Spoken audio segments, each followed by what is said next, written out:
Hello friends, ಇವತ್ತಿನ ಸಂಚಿಕೆಯಲ್ಲಿ ಏನಾಯಿತು ಅಂತ ನೋಡ್ಕೊಂಡು ಬರೋಣ ಬನ್ನಿ.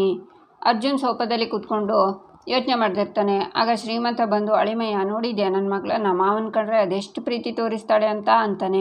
ನೋಡಿದೆ ಕಣಪ್ಪ, ನೋಡಿದೆ, ಕಣ್ಣಾರೆ ನೋಡಿದೆ. ತಿಂಡಿ ಕೊಟ್ಟು ಅನ್ಬಾರ್ದು ಮಾತಾಡಿ ತಿಂಡಿ ಕಿತ್ಕೊಂಡ್ರಲ್ಲ, ಅದನ್ನು ಕಣ್ಣಾರೆ ನೋಡಿದೆ ಅಂತಾನೆ ಅರ್ಜುನ್. ಅಳಿಮಯ್ಯ ಎಲ್ಲದಕ್ಕೂ ನನ್ನ ಮಗಳನ್ನ ಸುಮ್ಮನೆ ಅಪಾರ್ಥ ಮಾಡ್ಕೋತಿದ್ಯಾ ಅಂತಾನೆ ಶ್ರೀಮಂತ. ಸರಿಯಾಗಿ ಅರ್ಥ ಮಾಡ್ಕೊಂಡಿದ್ದೀನಿ, ಅದು ಹೇಗೆ ಚುಚ್ಚು ಮಾತಾಡಿದ್ರು ನೋಡಿದ್ಯಾ, ಡ್ಯಾಡ್ ಪಾಪ ಬೇಜಾರು ಮಾಡಿಕೊಂಡು ಎದ್ದು ಹೋದ್ರು ಅಂತಾನೆ ಅರ್ಜುನ್. ಅಳಿಮಯ್ಯ ನೀವಿಬ್ಬರು ಗಂಡ ಹೆಂಡತಿ ಇದ್ರಲ್ಲ, ಇಬ್ಬರಿಗೂ ಒಂದೇ ಥರದ ಹಠ ಅಲ್ಲ. ನನ್ನ ಮಗಳು ಅಂಥದ್ದೇನು ಮಾಡಿದ್ಲು ಅಲ್ಲ ಅಳಿಮಯ್ಯ, ಅಷ್ಟಕ್ಕೂ ಅವಳು ಏನಂದ್ಲು, ನಿಮ್ಮ ಮೇಲೆ ಘನತೆ ಗೌರವ ಇದೆ, ಅದನ್ನು ಕಾಪಾಡ್ಕೊಳ್ಳಿ ಅಂದ್ಲು. ಅದರಲ್ಲಿ ಏನು ತಪ್ಪಿದೆ? ಈಗ ನಾವು ನಮ್ಮ ಅಕ್ಕನ ಭಾವಂಗೆ ಕೊಟ್ಟು ಮದುವೆ ಮಾಡಿದ್ದೀವಿ. ನನ್ನ ಕೇಳಿದರೆ ನಾನು ಹಾಗೆ ಹೇಳ್ತಿದ್ದೆ. ನೋಡಳಿಮಯ್ಯ, ನಾವು ಚಿಕ್ಕವ್ರ ಹತ್ರ ಏನು ಹೇಳ್ತೀವಿ, ನೀವು ಚಿಕ್ಕವ್ರ ವಯಸ್ಸಿಗೆ ತಕ್ಕನಾಗೆ ನಡ್ಕೊಳ್ಳಿ ಅಂತ ಹೇಳ್ತೀವಿ. ದೊಡ್ಡವರಿಗೆ ನೀವು ದೊಡ್ಡವರು, ಸ್ವಲ್ಪ ಗೌರವ ಘನತೆ ಇಟ್ಕೊಳ್ಳಿ, ಬದುಕಿ ಅಂತ ಹೇಳ್ತೀವಿ. ಅದರಲ್ಲಿ ತಪ್ಪೇನಿದೆ? ನೋಡಯ್ಯ, ನೀನು ಒಪ್ಕೊಂಡ್ರು ಒಪ್ಕೊಳ್ಳದೆ ಇದ್ದರು ಭಾವ ಒಂದು ಮದುವೆ ಆಗಿ ನನ್ನ ವಿಷಯನ ಮುಚ್ಚಿಟ್ಟಿದ್ದು ದೊಡ್ಡ ತಪ್ಪು. ಅದನ್ನು ಧೈರ್ಯವಾಗಿ ಹೇಳಿದ್ದಾಳೆ. ದೊಡ್ಡರೇ ಹೇಳಿಲ್ವಾ, ತಪ್ಪು ಮಾಡೋದೇ ಸಹಜ ಕಣೋ, ತಿದ್ದಿ ನಡೆಯೋನು ಮನೋಜ ಕಣೋ. ನೋಡು, ಈಗಿನ ಕಾಲದಲ್ಲಿ ತಪ್ಪು ಮಾಡೋದು ತಪ್ಪಲ್ಲ, ತಪ್ಪನ್ನು ತಪ್ಪು ಅಂತ ಹೇಳೋದು ದೊಡ್ಡ ತಪ್ಪು. ಹೇಗಿದೆ, ಚೆನ್ನಾಗಿದೆ ಅಲ್ವಾ ಅಂತಾನೆ ಶ್ರೀಮಂತ. ಆಗ ಅರ್ಜುನ್ ಫೋನ್ ನೋಡ್ತಾನೆ. ನನ್ನ ಮಗಳು ಯಾವ ವಿಷಯ ನಿನ್ನಿಂದ ಮುಚ್ಚಿಟ್ಟಿದ್ದಾಳೆ ಹೇಳು ನೋಡೋಣ. ಅವಳು ಅಪರಂಜಿ, ನೀನು ಉರಿ ಮೂತಿ ಸಿದ್ದಪ್ಪನ ಥರ ಇರೋದು ಅಂತಾನೆ ಶ್ರೀಮಂತ.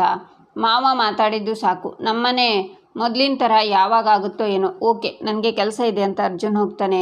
ಈಚೆ ಗಾಯತ್ರಿ ಸೋಫಾದಲ್ಲಿ ಕುಳಿತುಕೊಂಡು ಪೇಪರ್ ಓದ್ತಾ ಇರ್ತಾಳೆ. ಓ ಅಮ್ಮ, ಪೇಪರ್ ಓದ್ತಿದ್ದೀರಾ ಅಂತ ಕಾಫಿ ಕೊಟ್ಟು, ಏನಿವತ್ತು ತಾಜಾ ಬಿಸಿ ಬಿಸಿ ಸುದ್ದಿ ಅಂತಾರೆ ಭಾರ್ಗವಿ. ಇವತ್ತು ಒಂದೇ ಒಂದು ಒಳ್ಳೆ ಸುದ್ದಿ ಇಲ್ಲ, ಸುತ್ತಮುತ್ತ ಏನಾಗ್ತಿದೆ ಅಂತ ಇಲ್ಲ ಅಂತಾರೆ ಗಾಯತ್ರಿ. ಯಾಕಮ್ಮ, ಏನಾಯಿತು? ಚಿಕ್ಕ ಮಕ್ಕಳು ಅಂತಲೂ ನೋಡದೆ ಕಿಡ್ನಾಪ್ ಮಾಡ್ತಾರಲ್ಲ, ಎಲ್ಲ ಕಡೆ ಅದೇ ವಿಷಯ. ಚಿಕ್ಕ ಮಕ್ಕಳನ್ನು ಬಲಿ ತಗೋತಾರಲ್ಲ, ಅವರು ಎಷ್ಟು ಕಟುಕರಾಗಿಡಬೇಡ.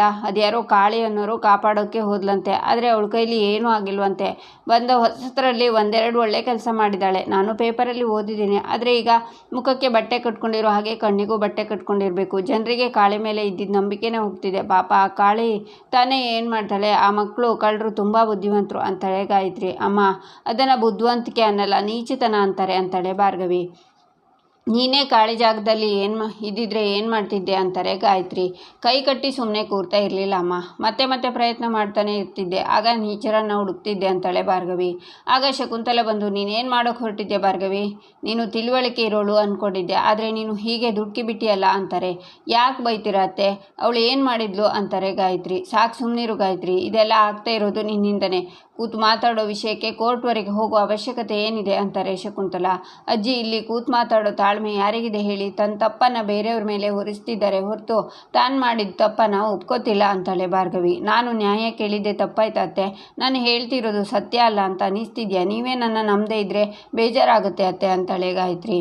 ಸತ್ಯ ನಿನ್ನ ಕಡೆ ಇಲ್ಲ ಅಂತಿಲ್ಲ, ಆದರೆ ನೀನು ಹೇಳ್ತಿರೋದೇ ಅಂತಿಮ ಸತ್ಯ ಅಲ್ಲ ಅಂತ ಇದ್ದೀನಿ ಅಂತಾರೆ ಶಕುಂತಲ. ಇಲ್ಲ ಅಜ್ಜಿ, ನಾನೀಗ ಅಂತ ಭಾರ್ಗವಿ ಹೇಳುವಾಗ, ಭಾರ್ಗವಿ ಪೂರ್ತಿ ಸತ್ಯ ತಿಳ್ಕೊಳ್ದೆ ಮುಂದುವರಿಬೇಡ ಅಂತ ಹೇಳಿರಲಿಲ್ವಾ?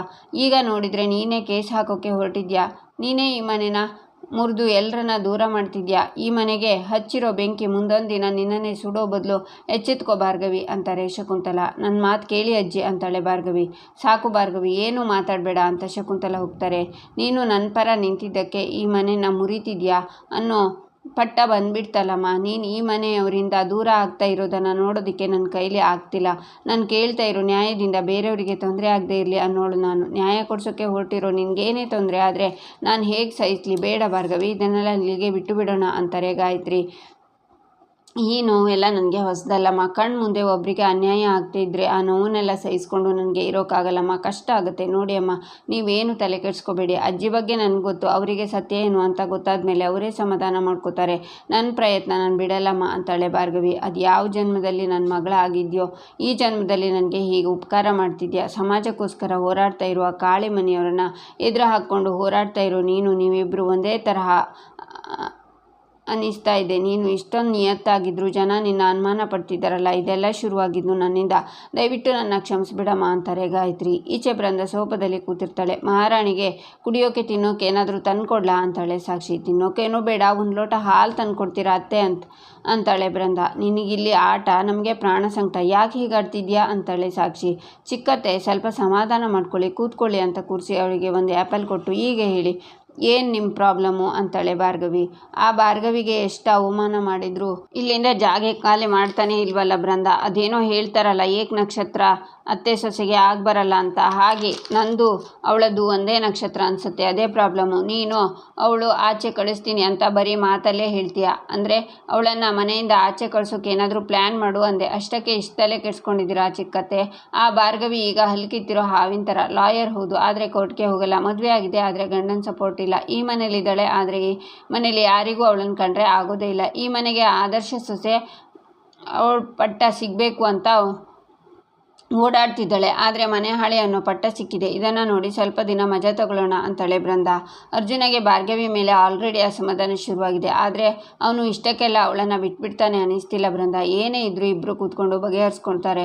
ಮಾರನೇ ದಿನ ಬೆಳಿಗ್ಗೆ ಕಿಲಕಿಲ ಅಂತ ನಗ್ತಿರ್ತಾರೆ ಅಂತಾಳೆ ಸಾಕ್ಷಿ. ಅರ್ಜುನ್ ಭಾರ್ಗವಿ ಮೇಲೆ ಬೆಟ್ಟದಷ್ಟು ನಂಬಿಕೆ ಇದೆ. ಆ ಬೆಟ್ಟ ಮುರಿದ್ರೆ ಅರ್ಜುನ್ ತಾನಾಗೆ ಭಾರ್ಗವಿಯಿಂದ ದೂರ ಸರಿತಾನೆ ಅಂತಾಳೆ ಬೃಂದ. ಆ ದಿನ ಯಾವಾಗ ಬರುತ್ತೋ ಅಂತಾಳೆ ಸಾಕ್ಷಿ. ಆದಷ್ಟು ಬೇಗ ಭಾರ್ಗವಿನೇ ಇದಕ್ಕೊಂದು ದಾರಿ ಮಾಡಿಕೊಡ್ತಾಳೆ ಚಿಕ್ಕತ್ತೆ. ಆಗ ಯಾವ ಅರ್ಜುನ್ ಇವಳೇ ನನ್ನ ಹೆಂಡತಿ ಅಂತ ಕರ್ಕೊಂಡು ಬಂದು ಅವನೇ ನನಗೂ ನಿನಗೂ ಯಾವುದೇ ರೀತಿ ಸಂಬಂಧ ಇಲ್ಲ ಅಂತ ಹೇಳೋ ದಿನವೂ ಬರುತ್ತೆ ಅಂತಾಳೆ ಬೃಂದ. ಎಂತ ಮಾತಾಡಿದೆ ಬೃಂದ, ನಿನ್ನ ಬಾಯಿಗೆ ಸಕ್ಕರೆ ಹಾಕ. ಹಾಗಾದರೆ ಕಿತ್ತಾಡದೇ ಇರೋ ಗಂಡ ಹೆಂಡತಿ ಆದಷ್ಟು ಬೇಗ ಬೇರೆ ಬೇರೆ ಆಗೋದು 100% ಪಕ್ಕ ಅಂತಾಳೆ ಸಾಕ್ಷಿ. ಈಚೆ ಭಾರ್ಗವಿ ತಾರಾ ಮೀಟ್ ಆಗ್ತಾಳೆ.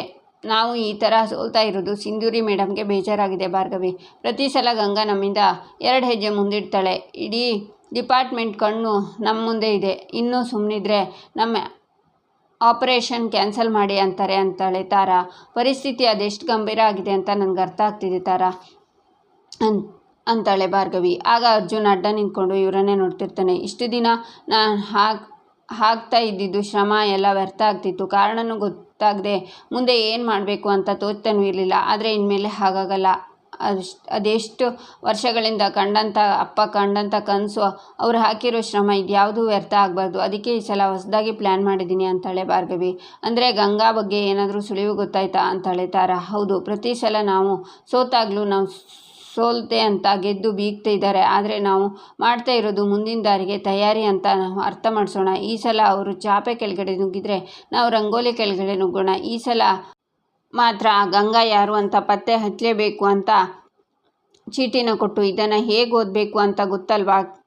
ಕಳೆದ 2 ಸಲ ಅವರು ಯೂಸ್ ಮಾಡಿರೋ ಪ್ಯಾಟರ್ನಿಂದ ಈ ಸಲ ಅವ್ರು ಏನು ಮಾಡ್ಬೋದು ಅನ್ನೋ ಒಂದು ಐಡಿಯಾ ಸಿಕ್ಕಿದೆ. ಅದನ್ನೆಲ್ಲ ಇದರಲ್ಲಿ ಗುರ್ತು ಮಾಡಿದ್ದೀನಿ. ಇದರಲ್ಲಿ ಕೆಲವು ಮುಖ್ಯವಾದ ಜಾಗಗಳನ್ನು ಗುರ್ತು ಮಾಡಿದ್ದೀನಿ. ಇದನ್ನು ಫಾಲೋ ಮಾಡಿದರೆ ನಾವು ಈ ಸಲ ಬ್ಯಾಚನ್ನು ಕಾಪಾಡ್ಬೋದು ಅಂತಾಳೆ ಭಾರ್ಗವಿ. ಆಗ ಅರ್ಜುನ್ ಭಾರ್ಗವಿನ ನೋಡ್ತಾ ಅವಳಿಗೆ ಕಾಲ್ ಮಾಡ್ತಾನೆ. 1 ನಿಮಿಷ ಅಂತ ಭಾರ್ಗವಿ ಈಚೆ ಬಂದು ಹಲೋ ಅರ್ಜುನ್ ಹೇಳಿ ಅಂತಾಳೆ. ಭಾರ್ಗವಿ ಎಲ್ಲಿದ್ದೀರಾ ಅಂತಾನೆ ಅರ್ಜುನ್. ಆಚೆ ಈಚೆ ನೋಡ್ತಾ ನಾನು ಇಲ್ಲೇ ಆಶ್ರಮದಲ್ಲಿದ್ದೀನಿ ಅಂತಾಳೆ ಭಾರ್ಗವಿ. ಭಾರ್ಗವಿ ಸ್ವಲ್ಪ ಹೊರಗಡೆ ಬರ್ತೀರಾ ಅಂತಾನೆ ಅರ್ಜುನ್. ಯಾಕೆ, ಏನಾಯಿತು ಅರ್ಜುನ್ ಅಂತಾಳೆ ಭಾರ್ಗವಿ. ಊಟ ಟೈಮ್ ಆಯ್ತಲ್ವಾ, ನಿಮ್ಮನ್ನು ಪಿಕ್ ಮಾಡಿಕೊಂಡು ಹಾಗೆ ಊಟಕ್ಕೆ ಹೋಗೋಣ ಅಂದ್ಕೊಂಡೆ. ನಾನು ಇಲ್ಲೇ ಆಶ್ರಮದ ಮುಂದೆ ನಿಂತಿದ್ದೀನಿ ಅಂತ ಅವಳನ್ನು ನೋಡ್ತಿರ್ತಾನೆ ಅರ್ಜುನ್. ಆಗ ಭಾರ್ಗವಿ ತಲೆ ಮೇಲೆ ಕೈ ಇಟ್ಕೊಂಡು ಅದು ನಾನು ಸ್ವಲ್ಪ ಹೊತ್ತಿಗೂ ಮುಂಚೆ ಆಶ್ರಮದಲ್ಲೇ ಇದ್ದೆ, ಜಸ್ಟ್ ಈಗ ಹೊರಗಡೆ ಬಂದಿದ್ದೀನಿ ಅಂತಾಳೆ ಭಾರ್ಗವಿ. ಸರಿ, ನಾನೇ ವೆಯ್ಟ್ ಮಾಡ್ತೀನಿ ಅಂತಾನೆ ಅರ್ಜುನ್. ಅದು ಪಾರ್ಥ, ನಾನು ಬರೋ ಸ್ವಲ್ಪ ಲೇಟ್ ಆಗುತ್ತೆ, ನೆಕ್ಸ್ಟ್ ಟೈಮ್ ಊಟಕ್ಕೆ ಹೋಗೋಣ, ನಾನು ನಿಮಗೆ ಮನೇಲಿ ಸಿಗ್ತೀನಿ ಅಂತ ಕಾಲ್ ಕಟ್ ಮಾಡ್ತಾಳೆ ಭಾರ್ಗವಿ. ಆಗ ಅರ್ಜುನ್ ಅಲ್ಲಿಂದ ಹೊರಡಬೇಕು ಅನ್ನೋಗ ಫೋನ್ ನೋಡಿ ಇವರು ಯಾರೋ ಫಾಲೋ ಮಾಡ್ತಿದ್ದಾರೆ, ಯಾರು ಅಂತ ಗೊತ್ತಾಗ್ತಿಲ್ವಲ್ಲ ಅಂತ ಫೋನನ್ನೇ ನೋಡ್ತಾನೆ.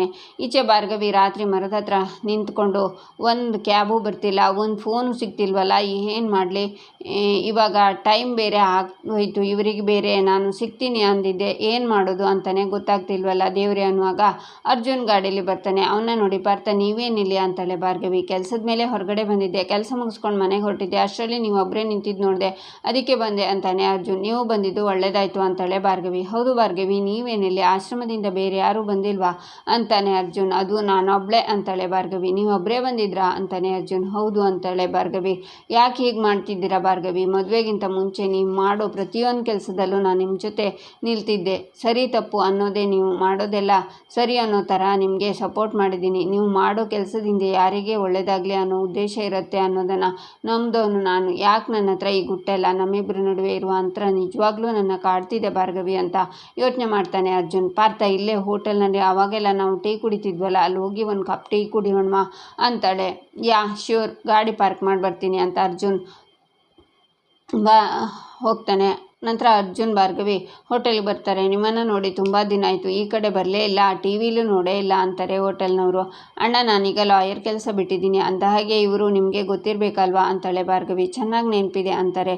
ಇವಾಗ ನಮ್ಮಿಬ್ಬರಿಗೂ ಮದುವೆ ಆಗಿದೆ ಅಂತಾಳೆ ಭಾರ್ಗವಿ. ಎಂಥ ಸುದ್ದಿ ಹೇಳಿದ್ರಿ, ನಿಮ್ಮಿಬ್ಬರಿಗೂ 100 ವರ್ಷ ಚೆನ್ನಾಗಿ ಬದುಕಿ, ನಿಮಗೋಸ್ಕರ ಸ್ಪೆಷಲ್ ಟೀ ಮಾಡ್ಕೊಂಡು ಬರ್ತೀನಿ ಅಂತ ಅವ್ರು ಹೋಗ್ತಾರೆ. ಇಲ್ಲಿಗೆ ಈ ಸಂಚಿಕೆ ಮುಕ್ತಾಯವಾಗುತ್ತೆ. ಮುಂದಿನ ಸಂಚಿಕೆಗಾಗಿ ನಮ್ಮ ಚಾನಲನ್ನು ನೋಡಿ ಸಬ್ಸ್ಕ್ರೈಬ್ ಮಾಡಿ, ಲೈಕ್ ಮಾಡಿ, ಸಪೋರ್ಟ್ ಮಾಡೋದನ್ನು ಮರಿಬೇಡಿ.